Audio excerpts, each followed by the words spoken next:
بسم اللہ الرحمن الرحیم۔ السلام علیکم ورحمۃ اللہ وبرکاتہ۔ کسی بادشاہ نے اپنے ملک کے سب سے بڑے پینٹر کو حکم دیا کہ ایک فرشتہ اور ایک شیطان کی ایسی تصویر بنائیں جو اس کے دور کی سب سے بہترین ہنرمندانہ اثر کے طور پر باقی رہے۔ پینٹر نے اپنی جستجو کا آغاز کیا۔ وہ اس تلاش میں تھا کہ اسے کوئی ایسا شخص ملے جو واقعی طور پر فرشتہ کہلانے کے لائق ہو۔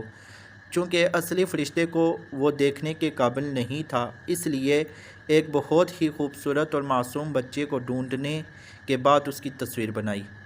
جب اس خوبصورت تصویر کو بادشاہ کے سامنے پیش کیا گیا تو بادشاہ اور تمام لوگوں نے اس کی خوبصورتی کا اعتراف کیا اور اس کے فن کی داد دی۔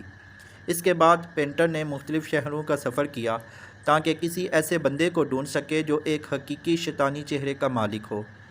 ملک کے مختلف جیلوں میں موجود مجرموں کو دیکھا، لیکن اسے کوئی ایسا شخص نہیں ملا، کیونکہ اس کی نظر میں سب اللہ کے بندے تھے، اگرچہ انہوں نے بعض غلطیاں بھی کی تھیں۔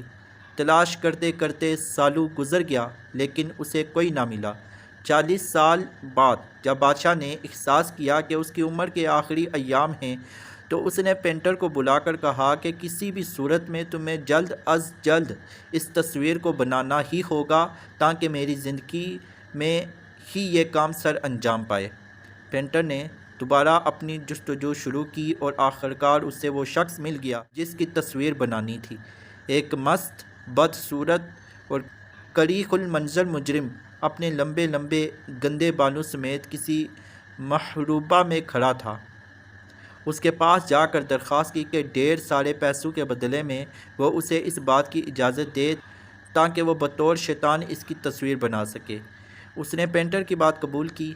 تصویر بنانے کے وقت پینٹر نے دیکھا کہ وہ شخص رو رہا ہے۔ جب علت جاننے کی کوشش کی تو اس نے بتایا، میں وہی معصوم بچہ ہوں 40 سال پہلے جس کی تم نے فرشتہ والی تصویر بنائی تھی۔ میرے اعمال نے مجھے شیطان بنا دیا۔ اپنے معصومیت کی حفاظت کیجیے، اپنے اعمال سوچ سمجھ کر انجام دے۔ فرشتہ باقی رہنا یا شیطان بننا ہمارے اپنے اختیار میں ہے۔ اس پیغام کو دوسروں تک پہنچائیے تاکہ اللہ کسی کی زندگی کو آپ کے ذریعے بدل دے۔ صلو علی الحبیب صلی اللہ تعالی علی محمد۔